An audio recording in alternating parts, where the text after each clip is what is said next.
Di sini ada ini yang saya lingkarin ini dengan tangan Ya, ini, dia membiru seperti bekas pukulan, ya. iya, Ini ada robekan sampai dijahit. iya. Kemudian di sini ada robekan. Kurang ke depan sedikit, Pak Kamarudin, agak ke depan. Nah, itu mantap. Daerah Ya, perut, itu ya. betul. Nah, Betul. kemudian ini di daerah samping di bawah tangan ini ada robekan, ya. Diduga benda tajam. Nah, ini. Iya, ya, kelihatan jelas. Kemudian ini di kaki, padahal dia pakai kaos kaki nih. Ya. Waduh, Ya. itu di nadinya ya, dekat nadinya sobek kayaknya ya, nadi ya, urut Ya, nadi ini ya. seperti kena pedang atau sangkur gitu, ya. Iya. Yang jelas luka robekan lah, ya. Nah, ini lebih jelas lagi nih, nih. Nih, Waduh. ya. Ini di Ya. kaki. Nah, kemudian ini di belakang telinga kurang lebih 1 jengkal robek. Ini di bawah telinga nih. Gimana Ya. caranya nih? Ini Ya, ya. depan itu ya. Saya tunjuk ini sampai dijahit Ya. saking lebarnya robek ini. Kurang lebih 1 Ya. jengkal. Ini di bawah di belakang telinga, ya. Ini nih robek Ya. nih sampai dijahit nih. Ya. Dan ini tidak lurus, ini bengkok-bengkok deh nih. Karena sudah dijahit. Terus ini lubang telinganya ini bengkak nih. Iya. Iya. Ya, itu telinga. Sambil rahangnya juga itu berpindah. Iya. Nah, apa itu karena kekuatan senjata sampai robek seperti sayatan pedang gitu, ya? Atau popor senapan panjang, Atau ya kan? popor senapan kan gitu. Iya. Baru ini dibawa ke tiak nih. Iya. Nih. Kalau ini mungkin apakah peluru, tapi karena ada dugaan robek ke samping, apakah peluru sekarang bisa menembus juga sekaligus merobek, saya kurang paham karena ini keahliannya anti peluru pakar Forensik. forensik soalnya, ya. Kemudian ini dagu sampai ke leher nih. Iya. Nih, ini kan dagu yang berjenggot ini, ya. Iya. Di leher. Ini juga dijahit. Kurang naik, gambarnya kurang naik. Ya. Ya. Ya. Ini kan. Ya, itu ya. Oh, itu dijahit ya, dijahit ya. Ini di sini. Iya. Nah. Kemudian ini di bekas lubang peluru nih. Kalau ini yang titik yang hitam ini peluru di Iya. bawah teteknya nih. Iya. Ini nih. Ya, itu yang jantung ya, itu ya kayaknya ya. Kemudian ini yang ditunjuk oleh jari-jari ini rusak ini. Bukan rusaknya peluru karena ini lebar, memar dia, rusaknya sampai dagingnya itu terangkat itu nih. Aduh, di bawah leher ya, di bawah leher ya. Di sini. Oh, shoulder, di bahu. Bahu. Iya, dekat tulang selangka. Ya. Iya. Terus ini dadanya itu dibelah, ini dugaan saya Ya, otopsi. itu otopsi, kalau itu otopsi. Ya. Otopsi, ya. Kemudian kurang lebih begitulah. Jadi artinya ada lagi nanti yang belum saya print, masih di foto-foto, masih di handphone saya sama di komputer. Itu tangannya itu sudah tidak Pecah. berfungsi, jari-jari. Ya. Hancur. Nah, pertanyaannya, hancurnya tangan, jari sama di sini segala macam itu sampai ke kaki itu setelah ditembak atau sebelum ditembak? Iya. Kan kalau kita ikuti penjelasan Karopenmas Polri, kan dia bilang terjadi tembak menembak, bahkan yang menembak duluan katanya adalah almarhum ponakan saya, kan begitu? Iya. Pertanyaannya, kalau dia duluan menembak tapi tidak kena 7 kali, lalu dia tembak sudah mati, kena menembus 7 peluru tapi tembakannya yang kena 4 kali, ini kan ajaib. Kenanya 4 kali menghasilkan lubang 7 kali, ya kan? Iya. Nah, pertanyaannya untuk apa lagi tangannya ini dirusak, kakinya ditusuk, di bahunya ini dirusak, kan begitu? Iya. Perutnya diduga dipukul sampai membiru dengan dugaan benda tumpul, kan begitu? Saya kan biasa menangani perkara-perkara kekerasan toh. Iya. Nah, ada itu diduga benda tumpul, kan begitulah hasil fisik repertum biasanya, kan gitu. Nah, untuk apa lagi? Apakah ada orang sekejam itu sudah mati masih bisa lakukan penyayatan dan penganiayaan? Berarti kan dia menganiaya mayat dong. Iya. Nah, saya lebih tertarik berpikir, tapi ini analisa ya, dianiaya dulu, atau disayat-sayat dulu, atau disiksa dulu, baru tembak. Soal ada lepas peluru 7 kali dari dugaan senjata yang dipegang oleh atau miliknya siapa namanya, miliknya si Baradae. Itu sih gampang. Kalau kita rajin menonton film-film FBI atau apa yang sejenis, setelah dibunuh diletuskan senjatanya ke berbagai arah. Misalnya 7 kali kan bisa toh? Bisa. Maka dari 16 peluru ya sisa 9 peluru karena sudah diledakkan 7 peluru. Nah, tapi pertanyaannya, apakah ahli forensik sudah turun ke sini? Apakah ahli uji balistik sudah turun? Apakah sudah diukur dia siku daripada tembakan itu, dari mana dia mayatnya ditembak dari situ? Apakah betul mengenai tembok-tembok yang rusak yang katanya bekas 7 kali tembakan itu kan harus diuji. Ya. Apakah memungkinkan dari tempat mayat itu telentang, karena di dalam permohonan visumnya itu kan saya lihat di situ dibacakan telentang. Apakah mungkin dari situ bisa mengenai tembok-tembok ini? Ini kan semua bisa diuji secara ilmiah.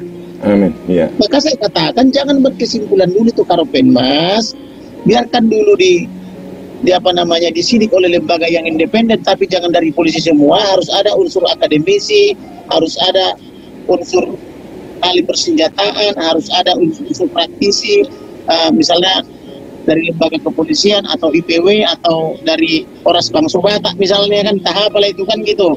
Iya. Yang ini bisa bila perlu dilibatkan dari luar negeri, ahli-ahli dari luar negeri kan gitu, nggak apa-apa. Kalau misalnya ini perlu biaya, saya biayain kan gitu. Orang tua daripada almarhum ini sudah bilang saya siap membiayai kok demi keadilan dan kebenaran. Ya. Gitu Katanya mau diundang oleh LPSK ya, saya dengar Pak. Saya memang tidak tertarik lagi dengan LPSK setelah apa yang dialami oleh MKC. Saya sudah bilang kepada teman-teman jangan percaya LPSK. Yes. Karena saya sudah pecat LPSK. Jadi sekali saya pecat, selama saya tidak percaya, kecuali orangnya semua sudah diganti.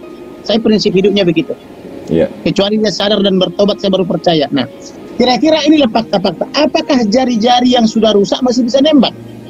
Kalau dia disiksa dulu. Tetapi kalau dia ditembak dulu, untuk apa lagi jari-jari dirusak kan gitu? Iya. Nah, itu yang menjadi bahan pertanyaan kita. Jadi kalau dibilang jangan membahas kejanggalan, kita tidak membahas kejanggalan, tapi fakta-fakta. Fakta, ya. Supaya bisa direkonstruksi apa yang terjadi sebenarnya. Dan yang mengherankan bagi kita sampai sekarang, baik dari Propam maupun Ibu, sampai sekarang mereka belum muncul ke publik. Ya. Jangan juga mereka korban, kan kita nggak tahu. Jangan-jangan juga mereka terluka atau tertembak, kan kita nggak tahu. Tolong dong ditampilkan ke publik, kan begitu. Ibu putrinya atau ini. Makanya saya bilang tadi, kita juga harus belajar membaca Alkitab. Di dalam Alkitab juga ada contoh, misalnya peristiwa Potifar. Yes. Si Yusuf misalnya difitnah. Padahal istri Potifar yang menggoda, tapi si Yusuf harus dipenjara. Itu kan sudah kejadian ribuan tahun yang lalu. Yeah. Jadi berbagai macam kejadian itu bisa mungkin terjadi karena kita tidak tahu apa yang terjadi di sana. Oleh karena itu fakta-fakta ini harus kita susun menit per menit, jam per jam, hari per hari. Jangan langsung menyimpulkan begitu loh. Jadi kalau dikatakan tembak menembak, saya selalu keberatan. Tidak ada ditembak menembak kecuali polisi bisa menunjukkan CCTV-nya. Amin. Maka karena itu saya dorong kepada Baris Krim Polri, tunjukkan dong CCTV yang sudah terlanjur di dalam tanda petik diamankan itu, yang tidak persetujuan RT itu. Lakukan penyitaan melalui Ketua PN Selatan untuk menyita CCTV itu. Yeah. Dekordernya kan gitu. Betul. Supaya terungkap. Kemudian periksa CCTV tetangga. Rumah-rumah tetangga itu kan punya CCTV. Nah, kemudian di mana tadi Propam pada saat itu, benarkah dia apa namanya itu, di klinik PCR. atau di laboratorium PCR. Iya. Mengapa dia harus pergi ke laboratorium? Bukankah pejabat utama Mabes Polri tinggal panggil itu bagian kesehatan? Saya tahu saya, karena teman-teman saya banyak jenderal, mereka itu tidak seperti kita repot-repot. Mereka itu Iya. dilayani biasanya. Panggil bagian kesehatan. Orang saya aja ke Baris Krim Polri, dilayani, sudah disediakan di situ di lantai 4, khusus bagian periksa hidung. Kalau mau ketemu penyidik aja, hidung saya diperiksa. Itu saya tamu loh ya. Saya bawa saksi misalnya 10 sudah diperiksa. Untuk bertemu dengan penyidik, apalagi bertemu direktur, apalagi bertemu kadipropam lebih tinggi lagi toh.